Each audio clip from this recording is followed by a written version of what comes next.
رسول انور صلی اللہ، سب کہیں صلی اللہ علیہ وسلم کی ذات بابرکات کے ہمارے اوپر 4 بڑے حق ہیں۔ آج کے میں آدھے گھنٹے کی گفتگو میں 4 حق آپ کے سامنے رکھنا چاہوں گا۔ نمبر 1، پیغمبر کی اطاعت اور اتباع۔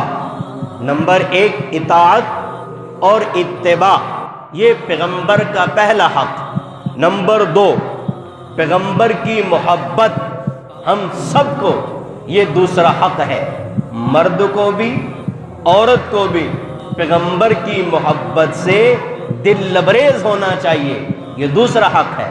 نمبر 3، پیغمبر کی عظمت سے ہمارے دل منور ہو، یہ رسول پاک صلی اللہ علیہ وسلم کی ذات مبارک کا تیسرا حق ہے۔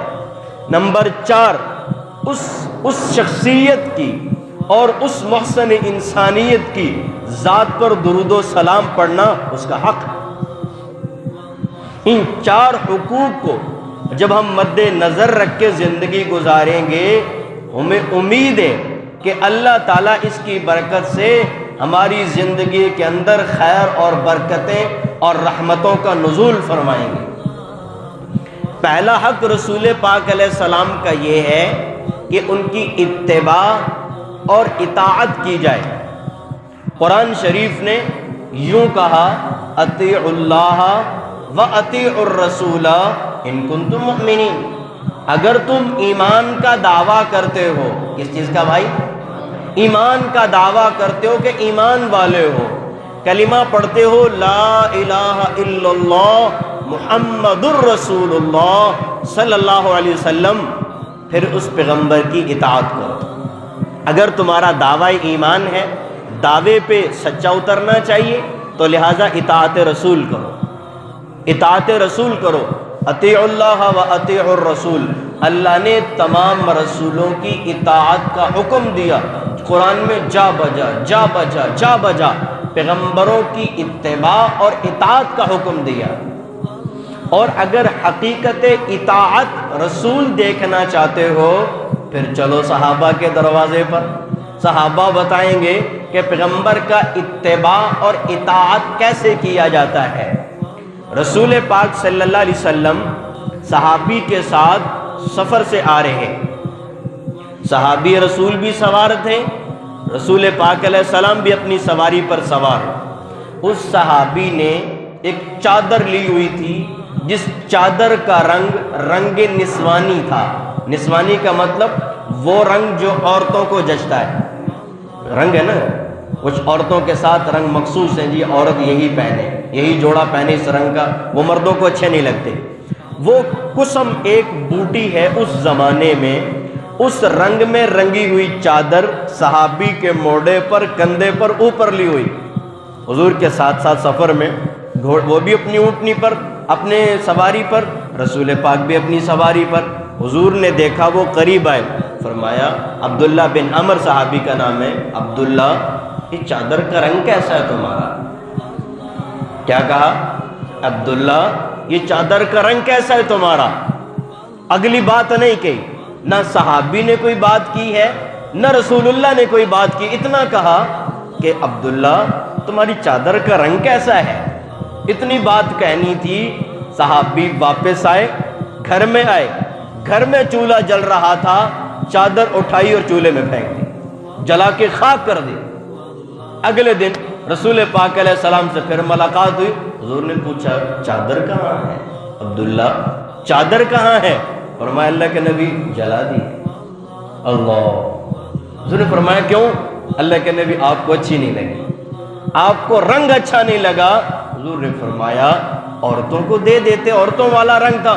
فرمایا نہیں اللہ کے نبی، جب تک جلایا نہیں تب تک میرا دل جلتا رہا کہ میرے پیغمبر کی اطاعت یہ ہے، صرف آنکھ کا اشارہ ہے، رنگ کیسا ہے اچھا نہیں سمجھا۔ صحابی نے یہ نہیں سوچا بھئی میں غربت ہے، قسم پرسی ہے، حالات کمزور ہیں، کپڑے کا انتظام نہیں، بھئی ہماری طرح اتنے جوڑے تھوڑی لگے ہوئے تو پھانسی کے پھندے پر 17 جوڑے لٹکے ہوتے ہیں، ایسا تھوڑی تھا، ایسا تھوڑی تھا۔ ان کے پاس تو وہی پہن لیا دھو لیا، پہن لیا دھو لیا، غربت کا زمانہ تھا نا۔ 14 43 سال قبل بات کر رہا ہوں، بہت پرانی بات ہے، 1400 سال. اور صحابہ حدیث پیغمبر میں آج تک اس کا ذکر موجود ہے. فرمایا اللہ کے نبی جلا دی. حضور نے فرمایا عورتوں کو دے دیتے. فرمایا نہیں اللہ کے نبی، میں نے تب تک اس کو جلایا نہیں، مجھے سکون ہی نہیں ہوا. اسے کہتے ہیں اطاعت رسول. صرف آنکھ کا اشارہ تھا، یہ بھی نہیں کہا کہ اتار دو، یہ بھی نہیں کہا کہ بری ہے، صرف دل میں یہ کہا کہ بھئی اس کا رنگ اچھا نہیں.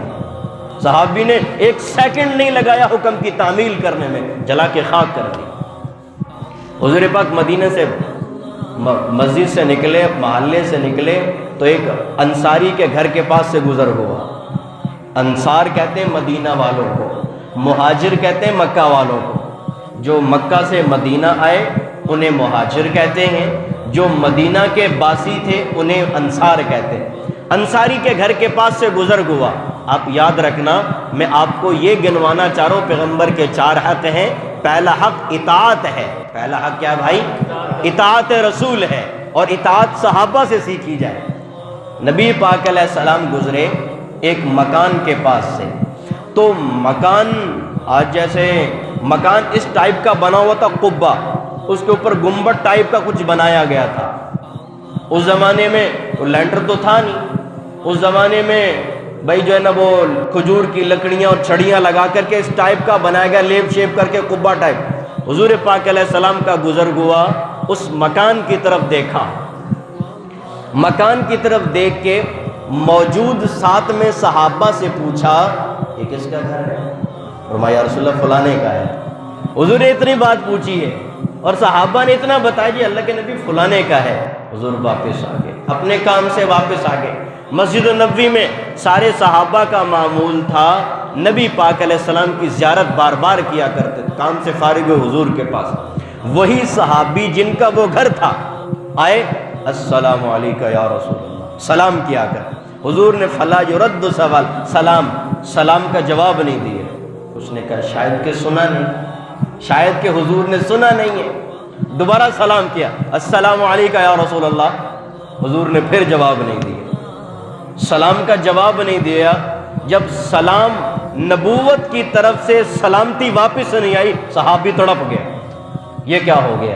مجھ سے غلطی ہو گئی، میں نے نبوت کے خلاف کوئی بات تو نہیں کر دی، حضور نے میرے سلام کا جواب ہی نہیں دیا. صحابہ سے پوچھنے لگے، دیگر صحابہ سے، کوئی بات تو نہیں ہوئی، میرے اندر کوئی مسئلہ تو نہیں ہے، اللہ کے نبی میرے سلام کا جواب نہیں دے رہے.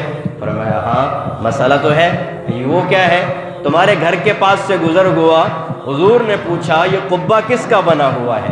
گھر کو اتنا حسین اور اتنا اونچا اور قبہ ٹائپ کا کون بنا رہا ہے؟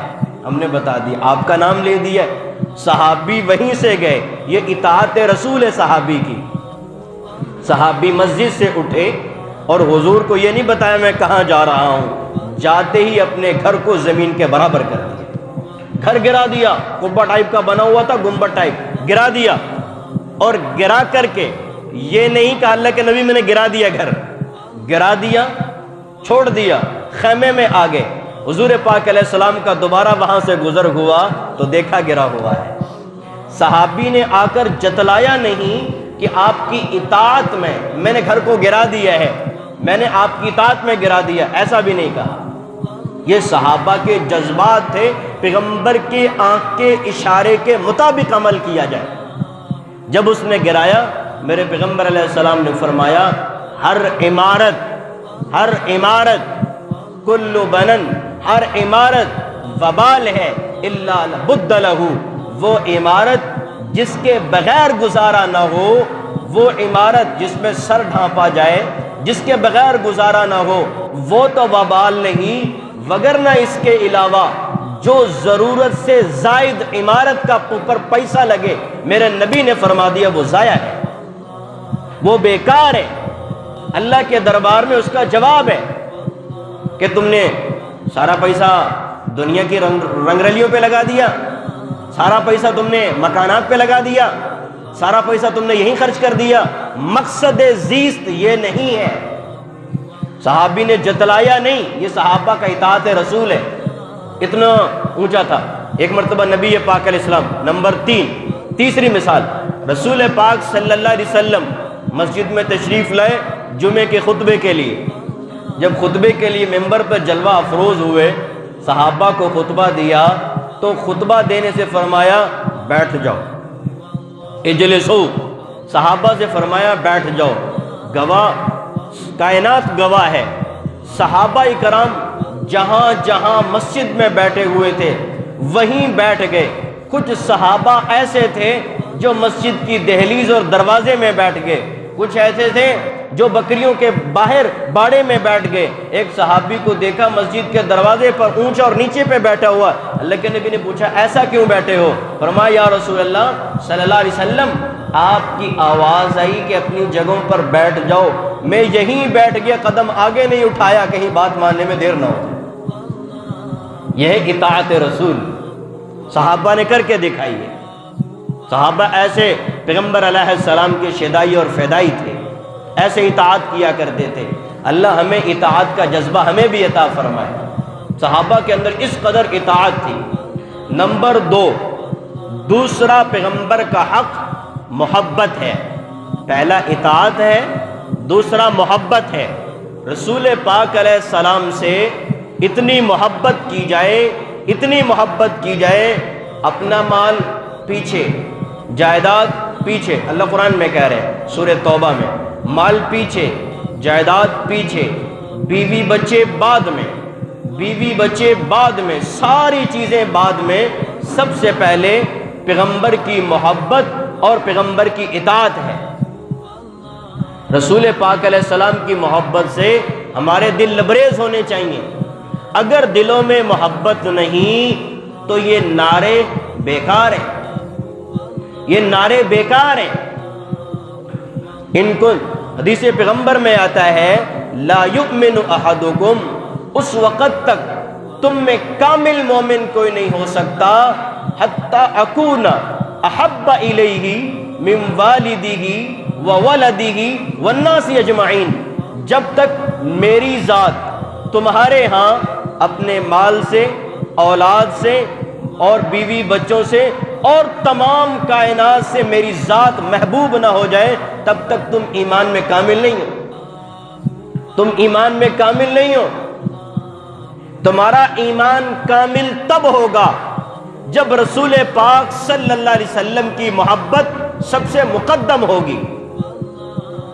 ہم نے آج اپنی ذات کو، اپنی اولاد کو، اپنی بات کو اور اپنی خاندان کو اور اپنی ساری چیزوں کو مقدم کیا ہے، دین کو، اسلام کو، پیغمبر کی ذات کو مؤخر کیا ہے، پھر ہم کہتے ہیں ہم عاشق رسول ہیں۔ یہ محض دعوے ہیں اور کھوکھلے نعرے ہیں، کھوکھلے دعوے، کھوکھلے نعرے ہیں۔ اگر حقیقت ہے پھر صحابہ سے سیکھو، محبت کسے کہا جاتا ہے؟ لا یؤمن، صحابی ہے یا رسول اللہ، حضرت انس بن مالک صاحب حدیث کے راوی ہیں، ایک صحابی آئے آ کر کہنے لگے یا رسول اللہ صلی اللہ علیہ وسلم متی الساعہ، اللہ کے نبی قیامت کب آئے گی؟ صحابی نے سوال کیا یا رسول اللہ قیامت کب آئے گی؟ میرے نبی نے جواب دیا متی اعدت لہا، تم نے کیا تیاری کی ہے قیامت کے لیے؟ تم نے کیا تیاری کی ہے قیامت کے لیے؟ جو قیامت کی آمد کا سوال کرتے ہو، کیا تیاری کر رکھی ہے تم نے؟ کہا یا رسول اللہ بہت زیادہ تیاری نہیں ہے، لیکن اللہ سے اور آپ سے سچی محبت کرتا ہوں، آپ سے بھی اور آپ کے رب سے بھی اپنی محبت میں سچا ہوں، آپ کی اطاعت بھی پوری ہے اور محبت بھی پوری ہے، بس یہ قیامت کی تیاری ہے۔ پھر میرے پیغمبر نے فرمایا المرء مع من احب، المرء مع من احب، المرء مع من احب۔ پھر غم زدہ ہونے کی ضرورت نہیں، جس سے محبت کرتے ہو قیامت کے دن اس کے ساتھ کھڑے کیے جاؤ۔ سمجھ گئے بھائی؟ محبت دیکھ لیں کس سے ہے؟ ہماری محبت غیروں سے۔